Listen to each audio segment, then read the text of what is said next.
7월 14일입니다. 월요일 디모데전서 5장 1절에서 16절 말씀 함께 묵상하겠습니다. 여러분들 오늘 본문은 사도 바울이 디모데에게 과부들을 어떻게 도울지를 구분짓고 분별하라 이렇게 이야기하는 본문이에요. 참 과부라는 말이 나옵니다. 가짜 과부가 있나요? 참 과부. 과부로 명부에 올려 교회가 공식적으로 섬겨야 되는 자들이에요. 그들의 기준을 이야기하는데요. 나이를 먼저 이야기합니다. 60이 넘은 자예요. 그런데 단순히 나이만으로 결정되지 않아요. 그 나이에 합당한 삶의 태도와 열매가 반드시 함께 있어야 된다라고 이야기합니다. 그러면서 동시에 무엇을 이야기하냐면 젊은 과부들에 대해서 나와요. 그들이 당할 수 있는 현실적인 유혹을 이야기합니다. 그러니까 참 과부의 삶의 모습과 젊은 과부들이 현실적으로 겪을 수 있는 유혹들을 대조하고 있어요. 자, 그러면 우리들이 이런 생각을 할 수 있습니다. 나는 과부도 아니고 심지어 남자인데 이게 나와 무슨 상관이 있는 본문인가. 근데 오늘 생명의 삶에 있는 찬양을 보면 나의 부르심이에요. 그러니까 오늘 본문은요. 참 과부에게 보여진 삶의 모습과 젊은 과부에게 나타날 수 있는 그 유혹, 현실적인 유혹들을 저희가 대조함을 통해 이 성도의 내 신앙의 삶의 방향은 또 신앙의 중심은 어디에 있는지 좀 점검해보는 시간이 되었으면 좋겠습니다. 오늘 첫 번째 함께 보죠. 참 과부의 삶인데 이것도 이제 성도의 삶으로 이야기를 합니다. 첫 번째는요, 말보다 삶으로 말하는 거예요. 특별히 말보다 섬기는 삶으로 말하는 인생. 바울은요, 교회가 구제해야 할 대상을 명확히 하라고 이야기하죠. 그 기준이 뭘까요? 5절, 참 과부예요. 단순히 남편이 없는 여인을 말하지 않고요. 단순한 또 나이도 이야기하지 않습니다. 9절에 나이가 있긴 있어요. 그런데 60 이상인 사람을 모두 등록시키는 것이 아니라 10절이 중요합니다. 10절 보시면 선한 행실의 증거가 있어야 돼요. 자녀를 양육하고 나그네를 대접하고 성도들의 발을 씻기고 혹은 환난 자들을 구제하고 모든 선한 일을 행한 자라야 과부로 명부에 올릴 수 있다라는 거예요. 뭐냐면 그동안 살아온 삶의 흔적이 있어야 된다라는 거예요. 과부는 어떤 존재입니까? 과부는 성경에서 고아 과부, 항상 소외되고 취약계층이에요.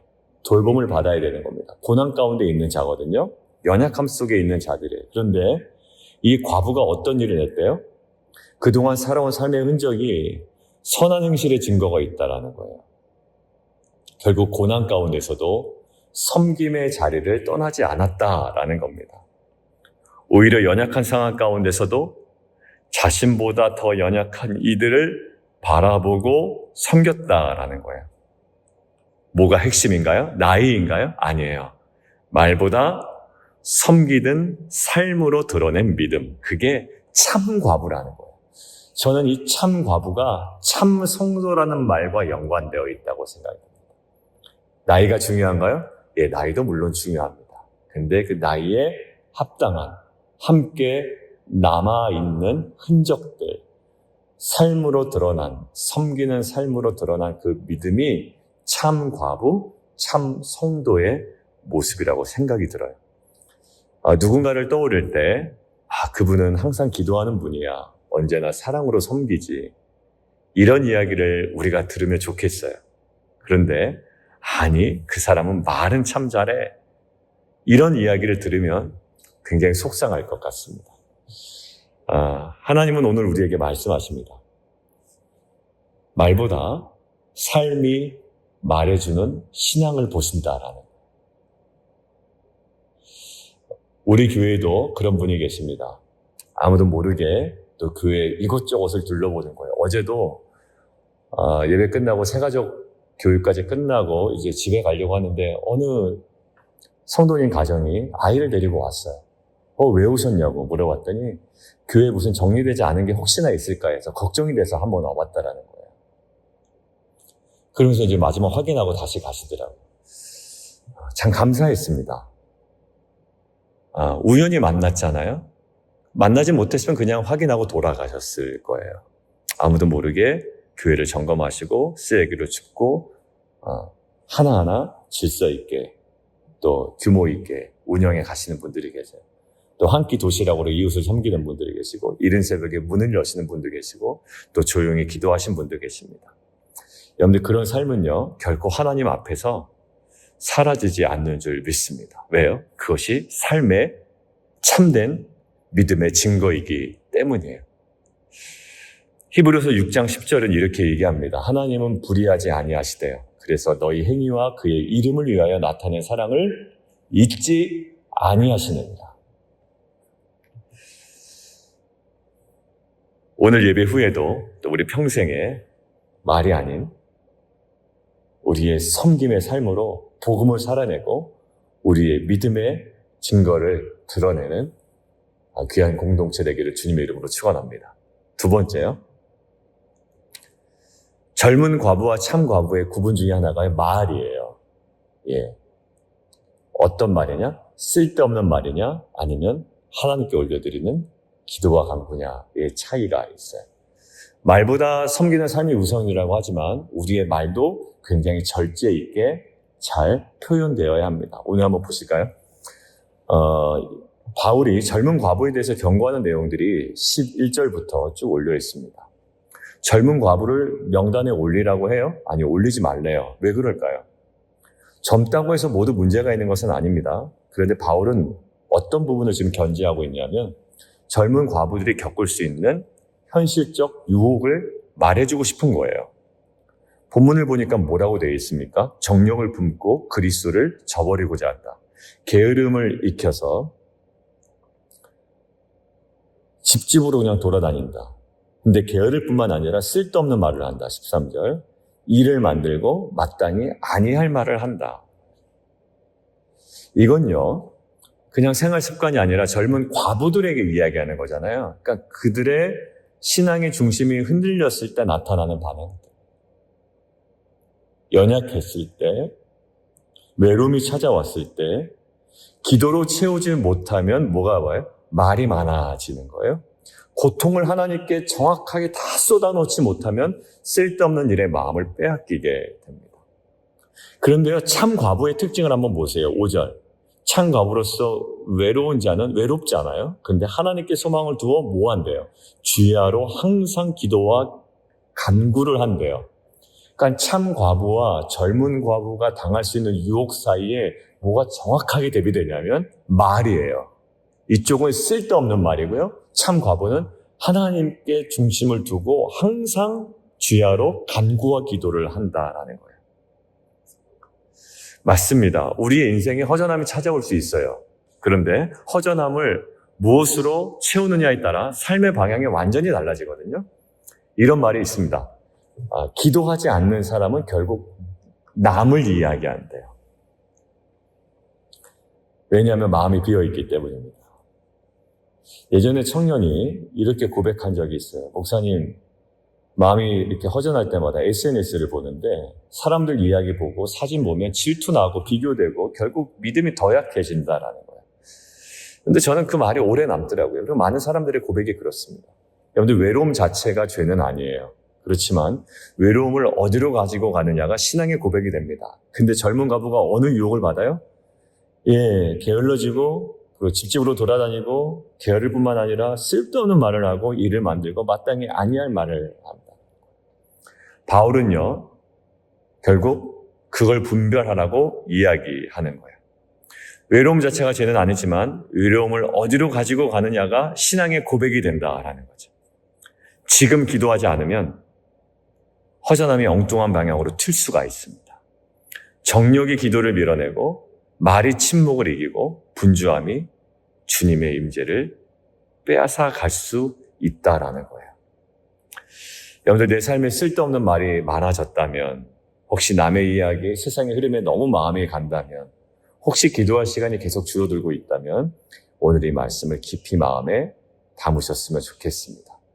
우리는 정말 유혹 많은 세상에 살아가는 젊은 과부와 같은 존재들이에요. 그러나 주님 다시 오실 때까지 순결한 신부처럼 흔들리지 아니하며 공허하지 아니하며 방황하지 아니하고 오직 주님을 소망으로 삼아 말의 절제와 오히려 간구와 기도가 더욱더 우리 삶에 충만해지는 귀한 은혜 있기를 주님의 이름으로 축원합니다.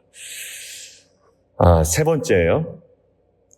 참 과부와 젊은 과부의 대조에서 하나 나타나는 것은, 참 과부는, 믿음의 사람은요, 삶의 방향을 잘 선택합니다.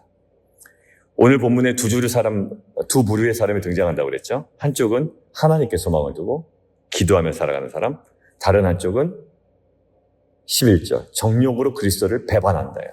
방향이 완전 다르죠. 차이는 명확합니다. 삶의 방향이에요. 어려울 때 오히려 하나님께 소망을 두는 참 과부가 있고요. 어렵고 어려울 때 오히려 정욕으로 그리스도를 배반하는 삶의 방향을 선택하는 자가 있다라는 거예요. 자, 믿음의 사람은요, 언제나 하나님께 방향을 맞춥니다. 기쁘건, 슬프건, 외롭건, 마음이 공허하건, 그 순간에, 매 순간마다 어디에? 하나님께 삶의 방향을 맞춥니다. 신앙은 내가 그냥 느껴지는 감정보다도요, 내가 선택하고 있는 삶의 방향에 있다. 지금 내가 불편해, 어색해, 너무 화가 날 정도로 만족스럽지 않단 말이에요. 그런데 신앙은요, 그렇게 내가 느끼는 감정보다 더 중요한 건 내가 지금 어느 방향으로 선택하고 있느냐가 나의 신앙의 분명한 색깔과 그 상황을 드러내는 겁니다. 내 삶이 기도를 만약에 향하고 있다면, 어려움 가운데도 내 말과 행동이 하나님을 향하고 있다면 그것은 이미 믿음입니다. 반대로 내가 게으름에 빠지고 있다면, 내 감정이 내 삶의 방향을 이끌고 있다면 오늘 다시 그 방향을 바꿀 은혜의 시간인 줄 믿습니다. 주님은 사실 멀리 계시지 않아요. 우리가 기도로 방향을 정확하게 튼다면, 우리의 불필요한 말을 끊고 기도로 방향을 튼다면, 하나님께 소망을 둔다면, 아무리 우리의 감정이나 또 들려오는 여러 가지 불합리한 메시지들과 또 환경적인 요소들이 있다 할지라도 하나님께 방향을 온전히 튼다면 하나님은 거기서 우리를 분명히 만나주실 줄 믿습니다. 우리의 삶의 방향을 바꾸는 그 한 걸음이 주님께서 가장 기뻐하시는 믿음의 걸음이 될 줄 믿습니다. 오늘 말씀 마무리하겠습니다. 오늘 우리는 참 과부와 또 젊은 과부의 모습을 대조해서 봤습니다. 그리고 마지막에는요, 삶의 방향이 얼마나 중요한지를 함께 나눴습니다. 바울이 디모데에게 전하고 싶었던 핵심은 이것이 아닐까 생각이 듭니다. 믿음은 말이 아니라 섬기는 삶으로 드러나야 된다. 그리고 그 삶은 기도의 자리, 섬기는 자리, 책임을 다하는 자리에서 드러난다는 것. 참 과부의 삶은 그랬던 거예요. 단순히 나이가 60이 넘은 것이 아니라 그의 삶은 섬기는 삶이었고 하나님께 소망을 두고 주야로 간구하며 기도했던 삶이었습니다. 반대로 젊은 과부는요, 방향을 잃은 자의 모습이었죠. 정욕으로 그리스도를 배반하고 혼란을 낳고 게으름이 몸에 붙고 집집으로 돌아다니고 쓸데없는 말을 하고 일을 만들고 마땅히 아니할 말을 계속 생산해냅니다. 우리도 마찬가지예요. 누구나 흔들릴 수 있습니다. 누구나 외로울 수 있고 누구나 지칠 수 있습니다. 그러나 그 자리에서 기도를 선택할 것인가, 아니면 우리의 감정이나 분주함을 따라갈 것인가, 거기서 우리의 믿음은 온전히 분별될 것이에요. 오늘 말씀을 마음에 담고 한 가지를 기억했으면 좋겠습니다. 하나님은 지금도 삶으로 믿음을 살아내는 사람을 찾고 계십니다. 참 과부를 디모데가 분별해야 하듯 참 성도를 지금도 주님은 찾고 계시고 또 참된 순결한 신부와 같은 성도들을 찾고 계시는 줄 믿습니다. 조용히 기도하는 사람, 남모르게 섬기는 사람, 누구보다 먼저 책임지는 사람, 그 한 사람을 통해 가정이 살아나고 교회가 세워지고 세상이 복음을 보게 될 줄 믿습니다. 저와 여러분이 바로 그러한 참 과부, 또 참된 순결한 신부의 모습으로 살아가기를 주님의 이름으로 축원드립니다. 우리 함께 기도하며 나아가도록 하겠습니다.